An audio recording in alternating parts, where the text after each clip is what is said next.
गंधारी योगाग्नि प्रकट करती है, क्योंकि बड़ी तपस्विनी है। गंधारिम च तपस्विनीम, ऐसा सुखदेव सुत जी ने कहा है। तपस्विनी गंधारी जुगानल प्रकट कर चिता सजा दी है।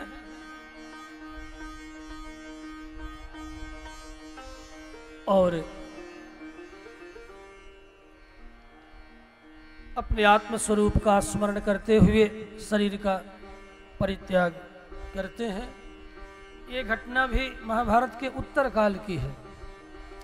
उस समय अपने तुम्बरू के साथ देवर्षि नारद आकर के सारी कथा युधिष्ठिर को सुनाते हैं। कुछ क्षण के लिए विमना हो गए, अन्य मनस्क हो गए हैं युधिष्ठिर।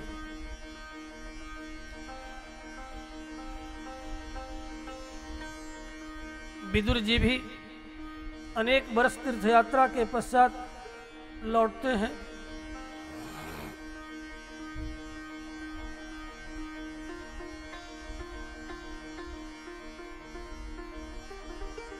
इस तरह तीर्थ यात्रा करते हुए विदुर जी मैत्रेय के आश्रम पर उनका आगमन, वहां पुनः श्रीमद् भागवत का आख्यान श्रवण करना, ये सब सारी घटनाएं श्रीमद् भागवत में संक्षिप्त वर्णन है।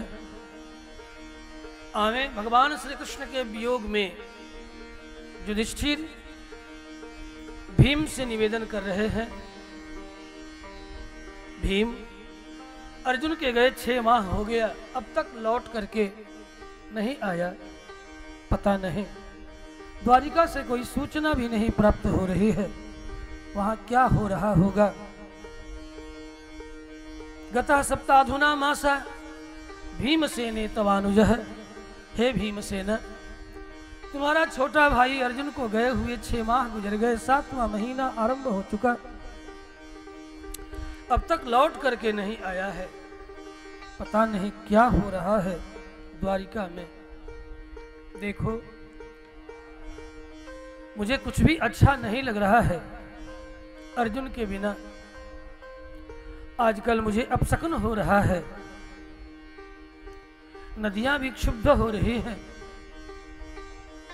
तालाब भी क्षुब्ध हो रहे हैं, और जब मैं आकाश में सूर्य की ओर देखता हूं तो सूर्य भी मुझे हतप्रभ दिखाई पड़ता है, उसकी प्रभा भी मलिन दिखाई पड़ रही है, बार बार आकाश से उनका पात हो रहा है। भीम, ये सब तो प्रलय के लक्षण दिखाई पड़ रहे हैं। जब मैं आराधना के लिए देव मंदिर में जाता हूं तो देव मंदिर की मूर्ति से श्वेत बिंदु लुढ़कते हुए मुझे दिखाई पड़ते हैं। यहां तक कि मंदिर के रखी हुई मूर्ति भी यहां से वहां मानो कि चल गई है, ऐसा दिखाई पड़ती है। रुदंती अश्रुमुखा गावः, गायें मुझे देख करके आंखों से आंसू अश्रु गिराती है। धर्मराज युधिष्ठिर, तुम्हारे जाने का समय आ गया। मानो ये गायें कह रही है मुझे, अब इन गायों की, मेरे गोवंश की रक्षा कौन करेगा राजन? तुम्हारे जाने का अवसर आ गया है, अब तुम भूपाल न रहोगे। मानो ये गायें रोती हुई जो दक्षिणावर्त परिक्रमा करती, मुझे वो बाईं ओर से काट कर रोती हुई निकल जाती। बछड़े पीने के लिए दौड़ते, उसे अपने पैरों से भगाती। रुदंती अश्रुमुखा गावः न हृष्यन्ति ऋषभाब्रजे, मेरे गौशाला में भीम बछड़ों का, गायों का रिभाना और बछड़ों का हम्मा पुकारना मलिन पड़ गया है। अभी तक कपिध्वज तेरा छोटा भाई अर्जुन लौट करके नहीं आया। मुझे तो कहीं भी आनंद श्री दिखाई नहीं पड़ रही है। भ्रष्टश्रियः निरानंदाः किमयं दर्शयन्ति नः। भीम, ये क्या कहना चाह रहे हैं? इन सब लक्षणों के द्वारा क्या सूचना दी जा रही है मुझे युधिष्ठिर को? भीम ये तो बता।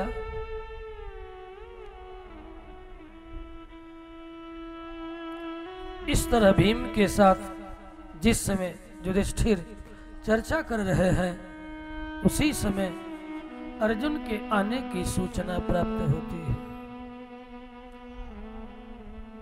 पता नहीं क्या होने वाला है। इतने में अर्जुन आकर आंखों में अश्रु की धारा लिए भैया युधिष्ठिर के चरणों में प्रणाम करते हैं। और जब प्रणाम करते हैं तो दो बूंद अश्रु के लुढ़क करके युधिष्ठिर के चरणों पर गिर पड़ता है, गरम गरम अश्रु।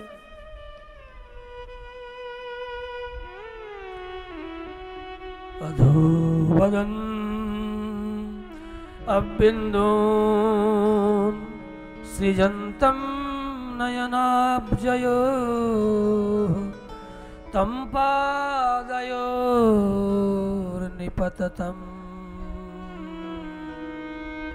अयथा पूर्वं मातुरम् विलोक्योद्विग्न हृदय भिक्षायामनुजं नृपः पृच्छति स्म सुहृन्मध्ये संसरन् नारदेरितम्।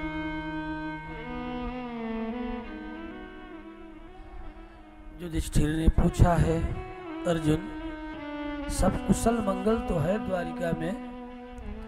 कश्चिदानरतपुर्यं नः स्वजना सुखमासते मधुभोजत सारहार सात्वतान्धक वृष्णयः सुरो मातामह कश्चित् स्वास्तेवाथ मारिषः।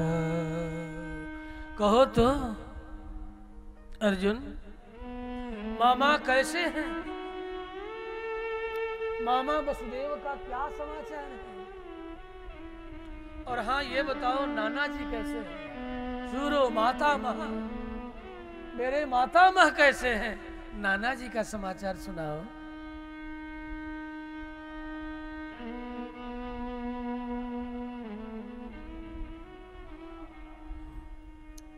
इतना ही नहीं, जो साथ साथ मामियां हैं मामा की, उन मामियों का समाचार कहो। सप्तस्वसारः तत्पत्न्यः मातुलान्यः सहात्मजा।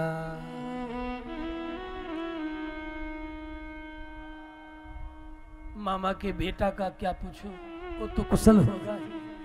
अर्थात कृष्ण तो कुशल होगा, और की कुशलता सुनाओ अर्जुन।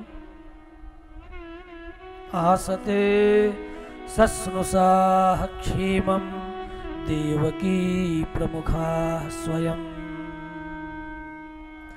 मंगलाय च लोकानां क्षमाय च भवाय च कच्चित् पुरे सुधर्मायां सुखमास्ते सुहृद्भृतः।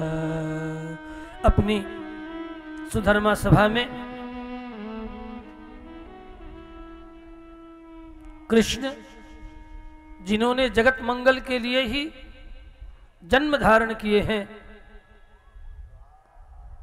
उनका समाचार सुनाओ। जिनके भुजदंडों का आश्रय लेकर महाभारत जैसे समुद्र रण को पार कर गए, ऐसे श्री कृष्ण का समाचार सुनाओ। क्रीडन्ति परमानंदम महापौरुषिका इव यद्बाहु दंडगुप्तायां सपुर्यां यदवोर्चिता। जिनके भुजाओं से रक्षित होकर के जदपुर में समस्त यदुवंश निवास कर रहा है, ऐसे भगवान श्री कृष्ण का समाचार कहो अर्जुन। देखने से मैं तुझे निस्तेज देख रहा हूं, तेरे मुखमंडल पर वह तेज नहीं है जिस तेज के साथ तू कृष्ण को पहुंचाने के लिए द्वारिका गया। भ्रष्ट तेजा विभासी में बात क्या है? कहीं द्वारिका में लंबे समय तक रहने के कारण किसी ने तुम्हारी अवज्ञा तो नहीं की, किसी ने तुम्हारा अपमान तो नहीं किया। अति परिचयाद अवज्ञा, अपनों के बीच में भी लंबे समय रहने पर प्रायः अवज्ञा होती है, अपमान होता है। अति परिचय हो जाए न तो व्यक्ति अपमानित होता है। कहीं ऐसा तो नहीं कि द्वारिका में तेरा किसी ने अपमान किया। अलब्धमानो अवज्ञातः किम वा तात चिरोषितः। इतने लंबे दिनों के बाद तुम आए हो, इतने लंबे दिन रह के आए हो, लगता है कि किसी ने तुम्हारा अपमान तो नहीं किया। कहो, बताता क्यों नहीं?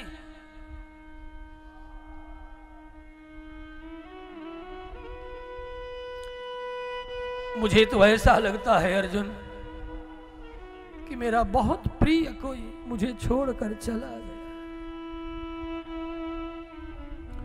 कच्चित प्रेष्ठ तमे नाथ हृदय नात्म बंधुना शून्योस्मि।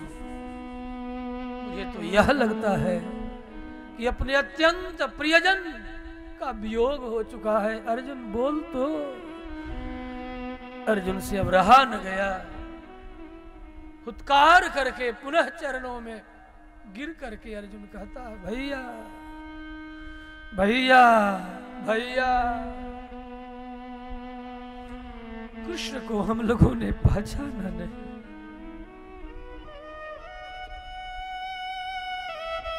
वह तो परब्रह्म परमात्मा लीला पुरुषोत्तम थे। वंचित हम महाराज हरिणा बंधु रूपेण। साक्षात हरि ही बंधु के रूप में प्राप्त हुए थे। हम वंचित हो गए उनके सानिध्य से।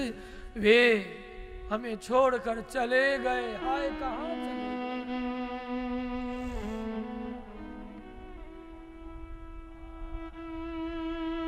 अर्जुन पूर्व की सारी घटनाएं कह कहकर, जिनके भुजाओं से रक्षित होकर दुष्ट दुर्योधन ने दुर्वासा को खिला पिला करके समझा बुझा कर हमें शापग्रस्त बनाने के लिए जंगल में भेज दिया था।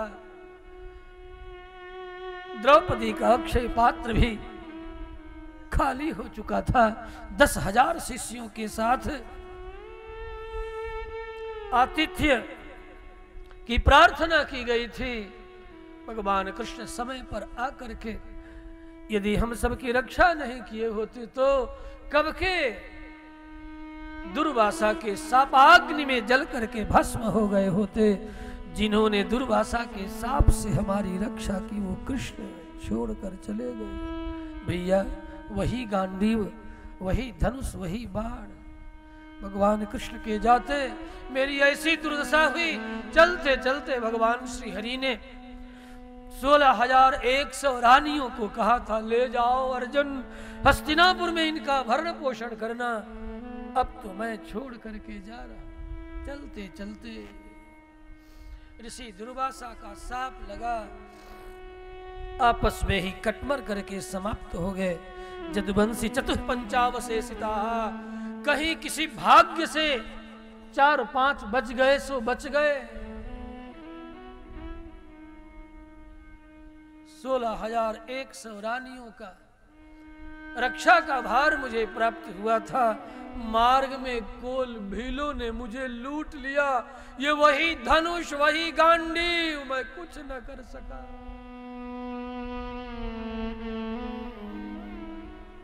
सोहम नृपेंद्र रहित है पुरुषोत्तमेन। हे नृपेंद्र, पुरुषोत्तम श्री कृष्ण से रहित हो गए हम सब। अब इस लोक में अवमानना ही होगी। अब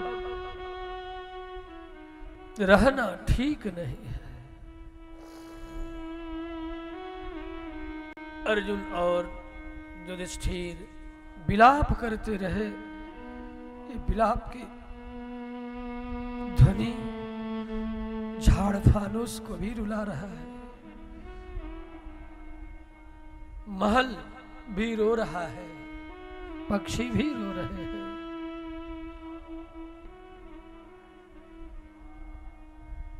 सभी रो रहे हैं। कुंती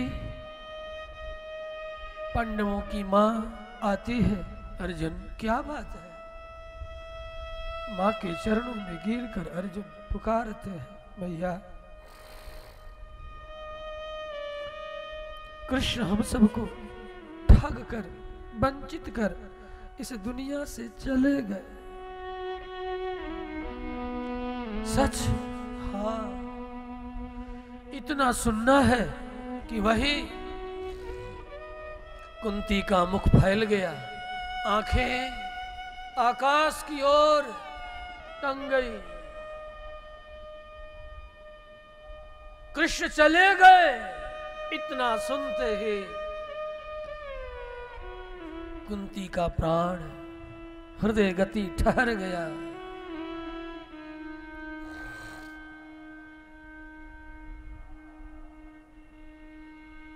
हृदय के ठहरते ही कुंती भगवान श्री कृष्ण के नित्य गोलोक धाम को प्राप्त कर गई।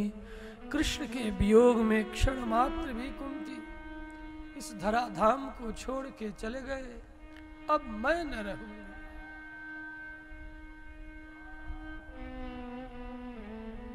कुंती प्राण का परित्याग कर दी। मैं न जीऊं बिना श्याम, अब श्याम के बिना जीवन व्यर्थ है। देखते ही देखते कुछ एक क्षणों में पौत्र परीक्षित को राज्य समर्पित कर पांचों पांडव द्रौपदी को साथ लिए स्वर्गारोहण के लिए अग्रसर होते हैं। रहना नहीं देश, यही संसार की रीति है, कोई यहाँ रहता नहीं। रहना नहीं देश बिराना रे, रहना नहीं देश, देश बिराना, रहना नहीं देश बिराना रे, रहना नहीं दे। यह संसार कागज की पुरिया, कागज की पुरिया, यह संसार कागज की पुरिया, बूंद पर गल जाना रे, बूंद पर गल जाना रे, रहना नहीं देश बिराना रे, रहना नहीं देश बिराना रे।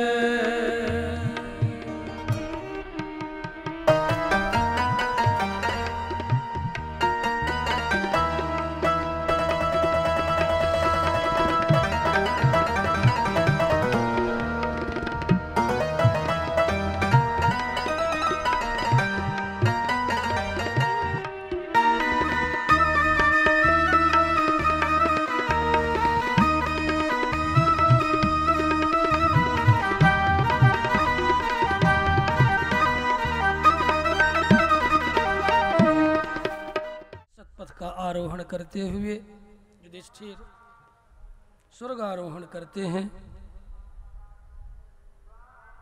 मार्ग में चारों पांडवों का शरीर गल गया, द्रौपदी भी गल गई। एक कुत्ता पीछा किया, युधिष्ठिर ने मना किया, मेरे साथ मत जाओ, नहीं तो देखा भीमसेन गल गए, अर्जुन गल गया, नकुल सहदेव द्रौपदी गल गई, तू भी गल जाएगा, मेरा पीछा मत करो। तो उस कुत्ते ने कहा, हे राजन, 3 कदम साथ साथ चलने वाला मित्र होता है, और ऐसे मित्र का त्याग करना अधर्म है। जगत में आप धर्मराज युधिष्ठिर के नाम से प्रथित हैं। यह आपका कर्म आपके स्वरूप के अनुकूल नहीं। युधिष्ठिर की आंखें खुल गई। आप कौन हो देव? देखते ही देखते प्रकट होते हैं साक्षात धर्मराज। धर्मराज के साथ युधिष्ठिर अग्रसर होते हैं। फिर भी धर्म के पथ पर निरंतर अग्रसर होने के बाद भी इनकी बाईं, इनकी कानी अंगुली कनिष्ठिका गल गई। युधिष्ठिर के मन में प्रश्न जगा, मैंने जीवन भर धर्म ही किया है, गलने का प्रश्न नहीं होना चाहिए।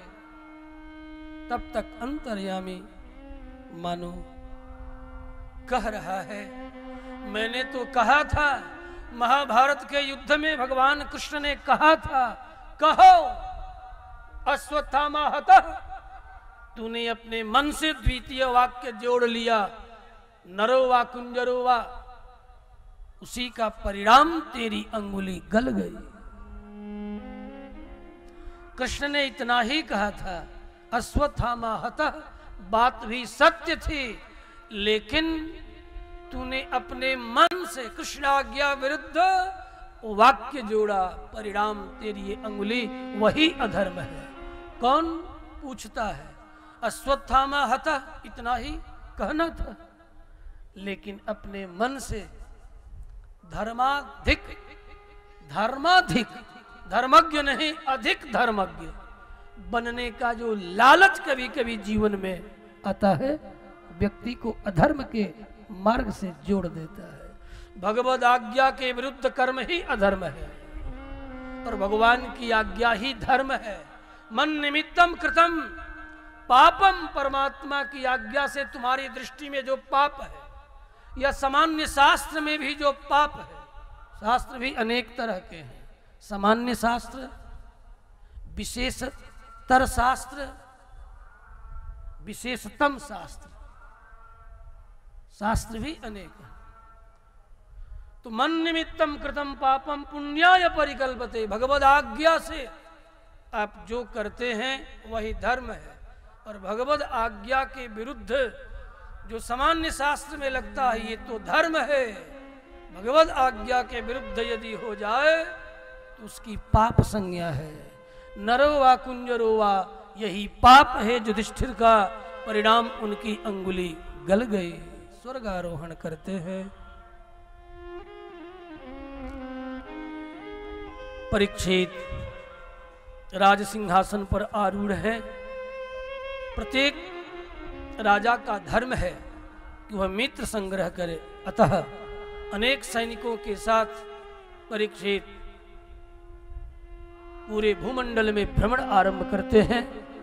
जहां जहां जाते साथ में आज के लोग पत्रकार ले जाते हैं, व्यापारी ले जाते हैं। तब के राजा क्या ले जाते थे? अपनी दैवीय संस्कृति का उन्नयन और उत्थान करने वाले धर्मज्ञ जनों को साथ ले जाया करते थे। और जिस किसी भी राजा से मैत्री होती, बस वहीं पर अपने मित्र राजा के द्वारा बितान लग जाता, और जिसके द्वारा भगवान श्री कृष्ण की महिमा और अपने पितामहों की महिमा का ख्यापन होता, श्रीमद् भागवती कथा आरंभ हो जाती। फिर उधर से भ्रमण करके आते तो सुनने वाले को भी और कहने वाले को भी दिग्विजय के पश्चात अनेक तरह से उपहार देकर श्रोता को भी उपहार देते राजा परीक्षित, और वक्ता को भी उपहार देते। तेभ्यः परम संतुष्टः प्रत्युद्रिम्भितलोचनः महाधना निवासांसि ददौ हारान् महामनाः। बड़े मन वाले हैं परीक्षित, इसलिए श्रोता वक्ता दोनों समाज को उपहार समर्पित करते लौटते समय। इस तरह इनका राज्य धर्म पूर्वक चलने लगा। एक दिन दिग्विजय के लिए मित्र संग्रह हेतु निकले हुए हैं। परीक्षित, इधर धर्म और पृथ्वी का संवाद आरंभ हुआ है, इसमें हम अधिक समय न लेंगे।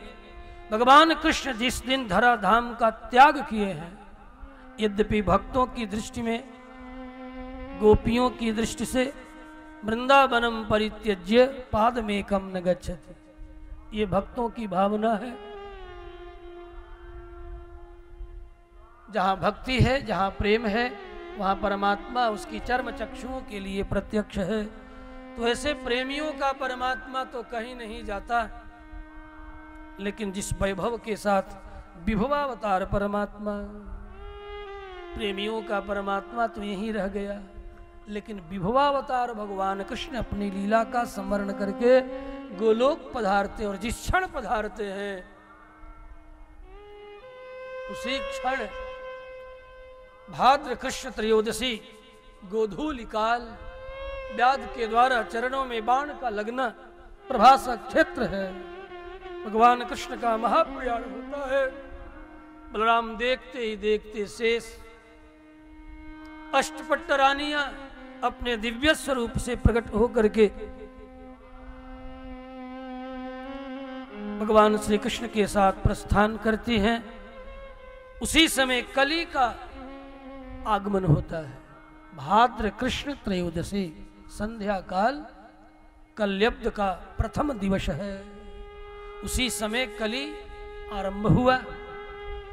आरंभ होते ही कली काला कलूटा, खड़े बाल, छोटी छोटी आंख, छोटे छोटे हाथ पैर, सिर पर मुकुट किरीट, कानों में कुंडल धारण किए हुए, हाथ में वेत्र लिए, और सबसे प्रथम प्रहार आरंभ करता है गोवंश पर, क्योंकि गोवंश ही धर्म का मूलाधार है।